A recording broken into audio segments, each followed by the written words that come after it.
নমস্কাৰ বন্ধু বান্ধৱীসকল আৰু আমাৰ অসমবাসী ৰাইজ। এয়া আমাৰ নপতীয়া গাঁৱৰ বিহুৰ আদৰণি। নামঘৰৰ সন্মুখত আমাৰ ভকতসকলে আমাৰ বিহুৱানসকলক আদৰণি জনাইছে। এয়া আদৰণি জনোৱাৰ পাছতে আৰু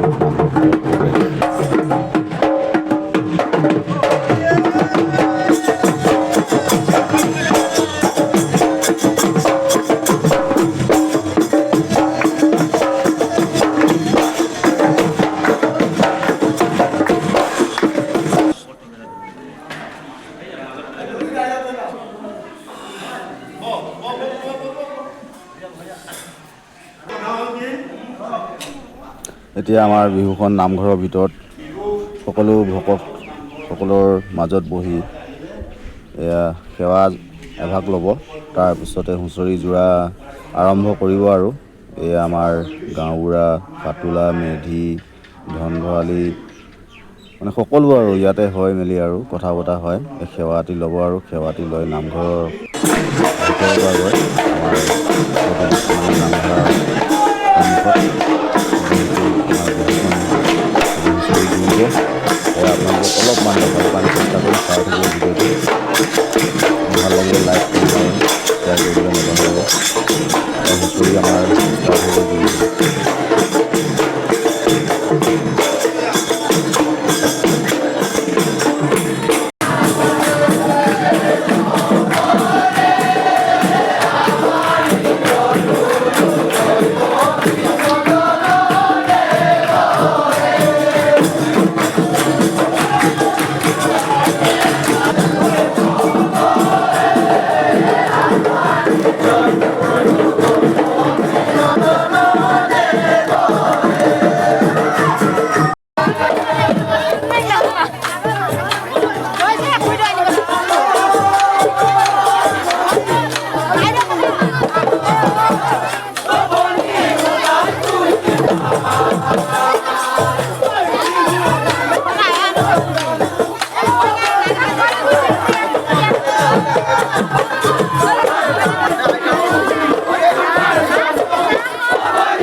এতিয়া আমাৰ হুঁচৰি ইয়াতে সামৰণি অলপমান। নামঘৰৰ পৰা এতিয়া গাঁৱৰ পদূলিলৈ যাব লাগিব, গাঁৱৰ ঘৰৰ পদূলিলৈ। এতিয়া সেৱাজন জনাইছে এয়া ভকতসকলৰ সন্মুখত। এয়া সেৱা ভাঙি আৰু গাঁৱৰ ৰাইজৰ পদূলিয়ে বিহু গীত গোৱা হ'ব। আৰু দেখাই থাকিম আপোনালোকক ভিডিঅ'টো। যদি ভাল লাগে আপোনালোকে চাই, তেতিয়াহ'লে লাইক, কমেণ্ট, শ্বেয়াৰ আৰু নতুনকৈ অহাসকলে চেনেলটো ফ'ল' কৰিবলৈ নাপাহৰিব। আগলৈ আপোনালোকৰো বিহু দেখি আছোঁ, মানে বহুত সকলৰ বিহু চাই আছোঁ, ভাল লাগিছে। আৰু ময়ো অলপমান চেষ্টা কৰিছোঁ আমাৰ গাঁৱৰো অলপমান বিহু দেখাবৰ কাৰণে। এই নামঘৰৰ পিছতে আপোনালোকক দেখাম আমাৰ গাঁৱৰ পদূলি বিহু। আমাৰ ঘৰে আমাৰ আৰু এশমান ঘৰ আছে, সকলোখিনি ঘৰতে মানে বিহু মৰা যাব। আজি প্ৰথম দিন বুলি আপোনালোকক অলপমান ভিডিঅ' নামঘৰৰ পৰা লয় আৰু এঘৰ দুঘৰ আপোনালোকক দেখাবৰ কাৰণে চেষ্টা কৰিম। চাই